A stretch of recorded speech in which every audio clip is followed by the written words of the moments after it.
meron na ako yun. Nakabili na kami dun. Ito naman Thank po you. yung original, ma'am. Ha? Original tubig. Wala pong halong strawberry. Ano ba yun? Ito po yung original, yung plain niya, ma'am. Yan Ay, po yung oo original nga. tubig niya, ma'am. Tikman niyo po. Oo nga. Free taste ba to? Opo. Sure Ma'am, ka? gusto niyo lang, ma'am. 50 pesos din. Opo, ma'am. O sige na. Hinaano mo? Ano tayo kakainin ko? Di ako bibili. Di po, okay lang naman po. Para magustuhan pag Iba daw to eh. Ay, oo. Ito, ma'am. Ito po yung... Thank you, kuya. Thank you po.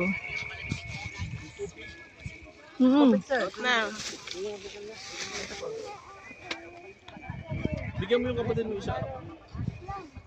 May payong tayo dito. May payong dyan, Han. Tignan mo. Ay, mainit. Beo, payong, be. Ay, ni. Meron kang ano. Akin ako na to. Kita payong. Kit.